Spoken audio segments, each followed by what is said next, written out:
So hello guys, কি অবস্থা সবার? আশা করি সবাই খুব ভালো আছো। তো আজকে আমরা ইন্দোনেশিয়ার সত্য ঘটনার উপর নির্মিত একটা মুভি দেখব এবং আমরা সবাই কম বেশি শুনেছি যে মানুষ শয়তানের কাছে নিজের আত্মা বিক্রি করে দেয়। এমনকি অনেক বড় বড় সেলিব্রিটি তারা নিজেদের অনেক স্বার্থের জন্য নিজেদের আত্মা বিক্রি করে দেয়। তো এই মুভিটা তেমনই একটা মুভি যেখানে একজন ব্যক্তি তার আত্মা শয়তানের কাছে বিক্রি করে দেয়। কিন্তু এরপর কি হয় সেটাই আমরা মুভিতে দেখব এবং আমি মুভির শেষে আমার নিজের একটা বাস্তব ঘটনা শেয়ার করব যেটা আমি নিজে দেখছি আর কি। তো যাই হোক, চলো শুরু করি। তো মুভির শুরুতে আমাদের হাদি নামের একটা লোককে দেখানো হয় এবং তার এক ছেলে এবং এক মেয়ে রয়েছে। ছেলেটার নাম হলো ইদিস এবং মেয়েটার নাম হলো সারাস এবং তাদের একটা গাড়ির গ্যারেজ রয়েছে যেখানে তারা নর্মালি মানুষের গাড়ি ক্লিন করে। তো তেমনই একটা গাড়ি ক্লিন করতে হাদিকে সাহায্য করছিল ইদিস এবং সারাস। তো রাত হয়ে যাওয়ায় সারাস এবং ইদিস হাদিকে বাড়ি পাঠিয়ে দেয়। তো হাদি যখন গাড়িতে বাড়ি আসছিল তখন সে হঠাৎ করে অসুস্থ অনুভব করে, কিন্তু সে সেগুলো পাত্তা নিতে সরাসরি বাড়িতে চলে আসে। তো এর পরের দিন আমাদের দেখানো হয় হাদি তার দুই ছেলে মেয়েকে জিজ্ঞাসা করছে, আচ্ছা তোমরা আমাকে একটা উত্তর দাও, আমি কি তোমাদের কাছে একজন ভালো বাবা? তখন তার ছেলে মেয়ে বলে যে হ্যাঁ অবশ্যই, তুমি আমাদের কাছে একজন ভালো পিতা। তো এরপর হাদি তাদের বলে যে আচ্ছা, আমি যদি মারা যাই তাহলে আমার লাশটা আমার গ্রামে দাফন করিও,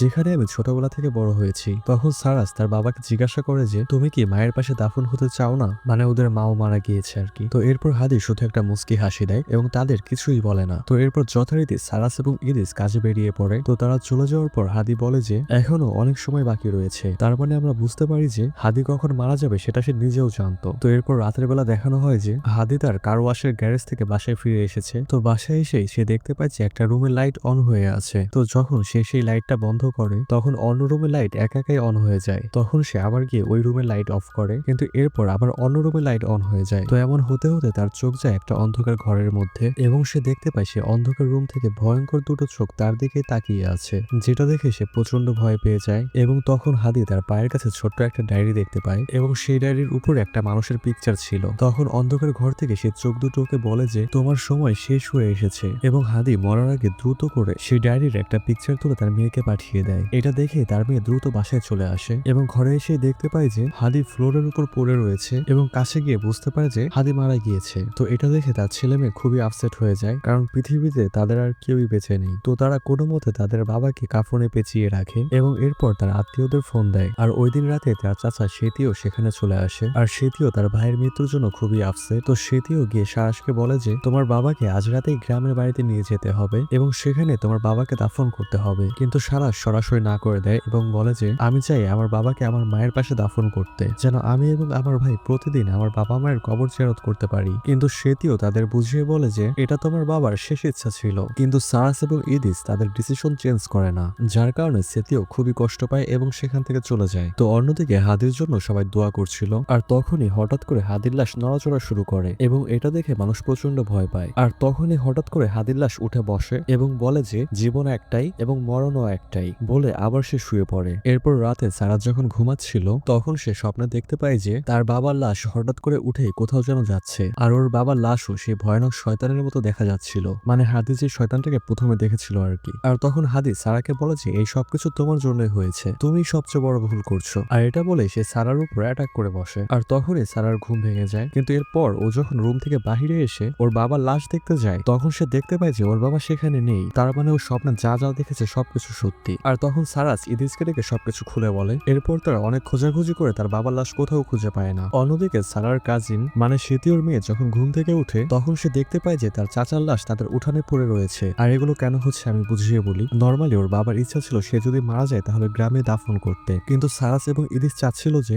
শহরে তার মায়ের কবরের পাশে তাকে দাফন করা হোক। কিন্তু হাদির আত্মা এখন তার নিজের কন্ট্রোলে নাই, এখন শয়তান হাদির আত্মাকে কন্ট্রোল করছে। আর লাশটা একা একা এখানে কিভাবে আসলো সেটা আমরা মুভির শেষে জানতে পারবো। তো এরপর সেতিও সারাকে ফোন দিয়ে বলে যে তোমার বাবার লাশ আমাদের উঠানে পড়ে আছে, তোমরা তাড়াতাড়ি এখানে চলে আসো এবং আমরা এখানে তার দাফনের ব্যবস্থা করি। তো সবকিছু জেনে তারা দুই ভাই বোন দ্রুত শহর থেকে তাদের গ্রামে চলে আসে এবং সাথীওর বাসায় গিয়ে তাকে জিজ্ঞাসা করে যে আপনি আমার বাবার লাশ এখানে কেন নিয়ে এসেছেন। কিন্তু সাথীও বলে আমি কিছুই করিনি, আমি সকালে উঠে দেখতে পাই যে সে আমাদের উঠোনে পড়ে আছে। তো এরপর সেখানে তাদের স্থানীয় একজন হুজুর আসে আর সবাই মিলে হাদির লাশের পাশে বসে কোরআন শরীফ পড়ছিল। ঠিক তখনই সারা দেখতে পায় যে তার বাবার লাশ সেই হুজুরের পিছে দাঁড়িয়ে আছে আর এটা দেখে সে সেখানেই বেহুশ হয়ে যায়। তো এরপর যখন সারার জ্ঞান ফিরে তখন সে দেখতে পায় তার বাবার লাশের পাশে সবাই মিলে কোরআন শরীফ পড়ছে এবং তার বাবা প্রচন্ড চিৎকার করছে এবং তার কাছে সাহায্য চাইছে। আর এভাবে যন্ত্রণা পেতে পেতে হাদির লাশের মুখ থেকে রক্ত বেরিয়ে আসে, যেটা দেখে সেখানে থাকা সবাই ভয় পেয়ে যায়। তো এরপর হুজুর বলে যে লাশকে আবার গোসল করাতে হবে। তো ইরিস তার বাবার লাশ লাশকে গোসল করাতে যায়। অন্যদিকে সারা যখন ঘরে কাজ করছিল তখন সে আয়নার মধ্যে আবার সেই শয়তানটাকে দেখতে পায়, কিন্তু হঠাৎ করে শয়তানটা গায়েব হয়ে যায়। আর এরপর সারাকে তার পেছন থেকে ডাকতে শুরু করে, কিন্তু সারা পেছনে তাকিয়ে দেখে কিছুই নেই। কিন্তু এরপর যখন সে সামনের দিকে তাকায় তখন সে দেখতে পায় সেই শয়তানটা তার মুখের সামনে দাঁড়িয়ে আছে, যেটা দেখে সে প্রচন্ড ভয় পেয়ে যায় এবং চিৎকার করে ওঠে। অন্যদিকে ইদিস যখন তার বাবার লাশ গোসল করাচ্ছিল তখন তার বাবার লাশ হঠাৎ করে উঠে যায়, কিন্তু যখনই ইদিস পিছনে তাকায় তখন সে দেখতে পায় লাশটা শুয়ে আছে। তো এরপর সে তার বাবার লাশকে গোসল করাতে শুরু করে। তখন তার বাবার লাশ থেকে একটা ফুল নিচে গড়িয়ে পড়ে, কিন্তু যখন সে নিচু হয়ে ফুলটা তুলতে যায় তখন সে দেখতে পায় সেখানে একটা মানুষ দাঁড়িয়ে আছে এবং যার শুধুমাত্র পা দেখা যাচ্ছে। কিন্তু যখন সে আবার উপরে উঠে তখন সেখানে কাউকেই দেখতে পায় না। আর এরপর আবার যখন সে নিচু হয়ে দেখতে যায় তখন সেই লোকটা তার মাথা চেপে ধরে পানির মধ্যে ডুবিয়ে দেয় এবং তাকে মেরে ফেলার চেষ্টা করে, কিন্তু কোনো রকমে ইদিস সেখান থেকে বাঁচতে পারে। আর এরপর দৌড়ে ঘরে আসলে সারা তাকে দেখেই বুঝতে পারে তার সাথে বাজে কিছু হয়েছে। তো এরপর তারা দুজন তার চাচার কাছে যায় এবং গিয়ে বলে যে এগুলো কি হচ্ছে। তখন সাথীও তাদের বলে যে আমাদের দ্রুতই তোমার বাবার লাশ দাফন করতে হবে। তো এরপর রাতে যখন সারাস ঘুমাতে যায় তখন সে ছাদ থেকে কিছু হাঁটার শব্দ পায়, আর এরপর সেই শব্দটা ছাদ থেকে নিচে চলে আসে এবং সে দেখতে পায় তার বাবা হাঁটছে এবং এতক্ষণ সে তার বাবার হাঁটার শব্দই পেয়েছে। আর সে যখন তার ভাই ইদিসকে ডাকতেই যাবে তখন দেখতে পায় যে ইদিসও মরে গিয়েছে। তখন সারা ভয় পেয়ে দৌড়ে রুম থেকে বের হয়ে যায়, কিন্তু সে আবার তার রুমেই চলে আসে। মানে আমি বুঝিয়ে বলছি, মানে ধরো তুমি দৌড়ে এক রুম থেকে আরেক রুমে গেলে, কিন্তু ওই রুমে গিয়ে দেখতে পেলে যে তুমি তোমার রুমে চলে এসেছো। আর তখন সে দেখতে পায় যে তার ভাই একদমই নর্মাল আছে, মানে মারা যায়নি। তো এরপর সারা আবারও ঘুমানোর চেষ্টা করে, কিন্তু তখনই আবার দেখতে পায় যে তার বাবার লাশ ইদিসের শরীরের উপর দাঁড়িয়ে আছে এবং তার বাবার লাশ তাদের দুজনকে বলছে যে তোমরা কেন আমার শেষ ইচ্ছা পূরণ করনি। তখন সারা ভয় পেয়ে আবারও দৌড়ে রুম থেকে বের হয়ে যায়, কিন্তু তার সাথে আবারও একই ঘটনা ঘটে। সে অন্য রুমে গিয়ে দেখতে পায় সে আবারও তার রুমে চলে এসেছে। সে আবারও তার রুমে এসে দেখতে পায় যে তার ভাই একদমই নর্মাল আছে, বাট সারাস কিছুই বুঝতে পারছিল না যে তার সাথে এমনটা কেন হচ্ছে। তো পরের দিন সকালে সারাস তার চাচাকে বলে যে দ্রুত লাশ দাফনের ব্যবস্থা করুন, আমি চাই না আমার বাবা এভাবে কষ্ট পাক। তো এরপর তার বাবার লাশ কবরস্থানের দিকে নিয়ে যাওয়া হয়, কিন্তু যখনই কবর দিতে যাবে তখনই কবরের মাটিগুলো একা একাই ভেঙে পড়ে, যার কারণে কবর পুরো ঢেকে যায় এবং তারা আর কবর দিতে পারে না। যেটা দেখে গ্রামের মানুষ প্রচন্ড ভয় পেয়ে যায় এবং তারা বিশ্বাস করতে শুরু করে যে হাদি ব্ল্যাক ম্যাজিক করতো এবং যার কারণে তার লাশের সাথে এত কিছু হচ্ছে। তো এরপর তারা আবার তার বাবার লাশকে ঘরে নিয়ে আসে, কিন্তু তাদের বাড়িতে গ্রামের কেউই আর আসতে চায় না। তখন সেটিও সারাসকে বলে যে সবাই বিশ্বাস করতে শুরু করেছে যে তোমার বাবা কালো জাদু করতো, আর যার কারণে তারা কেউই আর আসতে চাচ্ছে না। তো তারা তিনজন যখন হাদির লাশের পাশে বসেছিল তখনই হঠাৎ করে কারেন্ট চলে যায়, যার কারণে পুরো ঘর অন্ধকার হয়ে যায়। আর তখনই সেখানে সেই শয়তান এসে উপস্থিত হয় এবং সে এসে বলে যে জীবন একটাই এবং মরণও একটাই, এবং এবার সে সারাস অথবা ইদিসের মধ্যে যে কোনো একজনকে নিয়ে যাবে এবং তাকে জাহান্নামের আগুনে জ্বলতে হবে, আর হাদির লাশকে শয়তানকে উৎসর্গ করতে হবে। মানে আমি বুঝিয়ে বলছি, হাদির আত্মা তো শয়তানের কাছে বিক্রি করে দিছে, তো শয়তান এখন চাচ্ছে হাদির লাশটাও তার কাছে নিয়ে যেতে, আর সাথে তার দুই সন্তানের মধ্যে যে কোনো একজনকে তার সাথে যেতে হবে। তো সেটিও তখন বলে যে এই কালো জাদু থেকে বাঁচার একটা উপায় আমার জানা আছে। আর এরপর সারাসকে গোসল করানো হয় আর তার আন্টি তাকে একটা শরবত খাওয়ায়, কিন্তু অন্যদিকে হাদির লাশ কোথাও খুঁজে পাওয়া যাচ্ছিল না। ওই শয়তানটা এসে হাদির লাশকে সাথে নিয়ে গেছে এবং গ্রামের কিছু লোকজন হাদির লাশকে জঙ্গলের দিকে যেতে দেখেছে। তো এজন্য সারাস, তার কাকা এবং তার কাকি জঙ্গলের মধ্যে হাদির লাশকে খুঁজতে শুরু করে, কিন্তু সারাস যখন জঙ্গলের মধ্যে তার বাবার লাশ দেখতে পায় তখন সারাস ওই লাশকে ফলো করতে শুরু করে, কিন্তু তখনই পিছন থেকে কেউ এসে তার গলা চেপে ধরে। আর সারাস তখন দেখতে পায় যে ওই জঙ্গলের মধ্যে কাফনের কাপড় পরা অনেকগুলো লাশ তার দিকেই তাকিয়ে আছে এবং তাদের মাঝে তার বাবাও দাঁড়িয়ে আছে। তখন তার বাবা সারাসকে প্রশ্ন করে যে আমি মারা যাওয়ার পর তুমি আমার শেষ ইচ্ছা পূরণ করলে না কেন। তখন হাদি সারাকে আরো বলে যে আমাদের পূর্বপুরুষও শয়তানের পূজা করত। অন্যদিকে ইদিসের মনে পড়ে যে তার বাবা মারা যাওয়ার ঠিক কিছুক্ষণ পূর্বে তাকে একটা বইয়ের ছবি তুলে পাঠিয়েছিল। তখন সে দ্রুত স্টোর রুমে গিয়ে সেই বইটি খুঁজতে শুরু করে, কিন্তু সে যখন বই নিয়ে সেই স্টোর রুম থেকে বের হয়ে আসবে তখন বাইরে থেকে কেউ তার দরজা আটকিয়ে দেয় এবং ওই রুমের মধ্যে সেও একটা শয়তানকে দেখতে পায় যে ইদিসের দিকে তাকিয়েছিল এবং মুহূর্তের মধ্যে অনেকগুলো লাশ এসে তাকে আক্রমণ করে বসে। কিন্তু তার কাজিন বাইরে থেকে তার চিৎকারের শব্দ শুনে স্টোর রুমের দরজা খুলে দেয় এবং তখন ইদিস পিছনে তাকে দেখতে পায় যে তার পিছনে পুরো ফাঁকা। তবুও সে ভয় পেয়ে সেখান থেকে দৌড়ে চলে যায়। অন্যদিকে সারা সে জঙ্গল থেকে দৌড়াতে দৌড়াতে তার আঙ্কেল আন্টির কাছে আসে। তখন সেটিও দেখতে পায় যে তার এক চোখ কালো হয়ে গেছে এবং তার চোখ মুখ দিয়ে রক্ত বের হচ্ছে এবং সেটিও বুঝতে পারে যে ওই শয়তানটা সারাকে নিয়ে যেতে চাচ্ছে। তো এরপর সারা বাড়ি ফিরে আসলে ইদিস তাকে সব বইগুলো দেখায়, কিন্তু তখনই সারার ভয়েস হঠাৎ করেই বদলে যায়। সে ইদিসকে বিভিন্নভাবে থ্রেট দিতে থাকে এবং ইদিসের গলা চিপে ধরে তাকে মেরে ফেলতে যায়, কিন্তু মেরে ফেলার আগে সেখানে তার কাজিন চলে আসে এবং সারা তখন অজ্ঞান হয়ে মাটিতে পড়ে যায়। আর তখন ইদিস বাইরে গিয়ে গ্রামের মানুষের কাছে সাহায্য চায়, কিন্তু কেউ তাদের সাহায্য করতে রাজি হয় না। আর তখনই ইদিসের সাথে দেখা হয় হয় সেই হুজুরের এবং হুজুরকে সবকিছু খুলে বলে সে সাহায্য করতে চায়।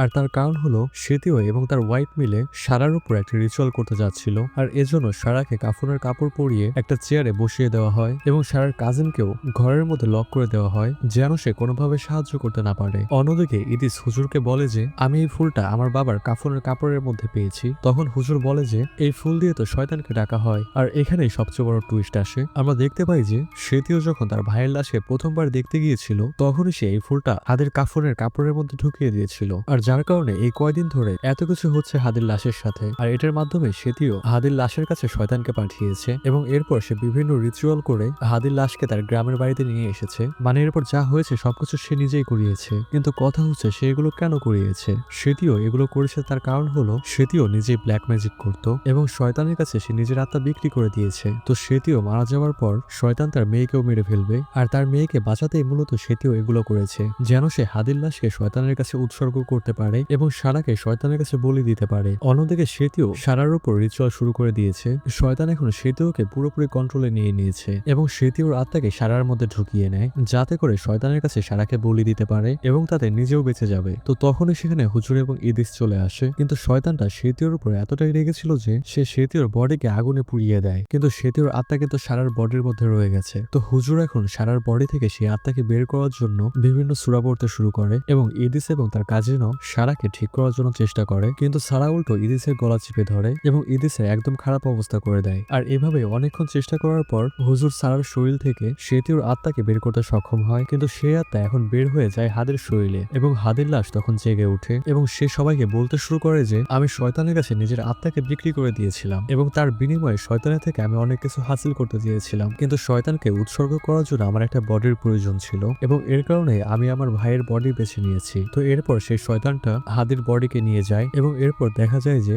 সবাই মিলে সেতুর বডিকে দাফন করছে। আর এভাবেই মুভিটি শেষ হয়ে যায়। আর গাইস এটা কিন্তু একদমই সত্যি। যারা ব্ল্যাক ম্যাজিক করে কিংবা চর্চা করে তাদের মৃত্যু এত ভয়ানক হয় যেটা তুমি কল্পনাও করতে পারবা না। মানে ব্ল্যাক ম্যাজিকের মেইন শর্ত হচ্ছে শয়তানের উপাসনা করতে হবে এবং তুমি শয়তানের সাথে একটা ডিল করবা যে আমি তোমাকে আমার আত্মা এবং বডি দিয়ে দিচ্ছি, বিনিময়ে আমি যা যা চাই তাই তাই দিবা। মানে এই যে দেখো না অনেক ফকির কবিরাজ আছে যারা স্বামী স্ত্রীর ডিভোর্স করিয়ে দেয় কিংবা আরেকজনের বউরে ভাগাই নিয়ে আসে কিংবা তোমার সাথে আমার ঝামেলা তোমার ফ্যামিলির কোনো ক্ষতি করে। তো ওরা মূলত এইসব ব্ল্যাক ম্যাজিক করে আমার গ্রামেই তোমার একজন ছিল এমন আর কি। মানে বেড়ায় সারা জীবন থাকছে এগুলা নিয়ে। তো সে যখন মারা গেছিল আমি দেখতে গেছিলাম। তো সে মারা গেছে ধরো আজকে থেকে 3 দিন আগে, বাট ফ্যামিলির মানুষ তার লাশ খুঁজে পাইছে 3 দিন পরে। আর তার লাশ আমি দেখছিলাম, আমার এখনো মনে আছে। মানে এমন মনে হচ্ছিল যে তার গলা কেউ জোরে চিপে ধরছে, পুরা গলা কালো হয়েছিল, আবার বুকের ওইখানে অনেকগুলো হাতের ছাপ ছিল। আর তার লাশের নর্মালি তোমার একটা পার্টিতে শোয়া উপরে কাঁথা দিয়ে ঢেকে রাখছিল আর কি। তো কেউই সাহস করছিল না যে ওই কাঁথাটা উঠায় তাকে দেখবে। আর তার কারণ হলো 3 দিন ধরে একটা লাশ পড়ে আছে ওইভাবে। প্রথমত এত দুর্গন্ধ হয়েছে আর এমনকি তার পুরো শরীর ফুলে একদম ইয়া হয়ে গেছিল। তো পরে যাই হোক আমি সাহস করে তার কাঁথাটা তুলি আর কি মুখ থেকে। আর তার কাঁথা তোলার সাথে সাথে তার নাক মুখ দিয়ে এত পরিমাণ পোকা বের হয়েছে, আমার চোখের সামনে মিনিমাম 1-150 পোকা বের হয়েছে শুধু তার নাক আর মুখ দিয়ে। চোখ পুরো উল্টাই গেছিল একদম, মানে খুবই বিভৎস অবস্থা আর কি। তো যাই হোক তোমরা মনের ভুলেও কখনো এগুলো শিখতে যাও না। মানে করা তো দূর, শিখারই দরকার নেই, এগুলোর পরিণতি খুবই ডেঞ্জারাস হয়।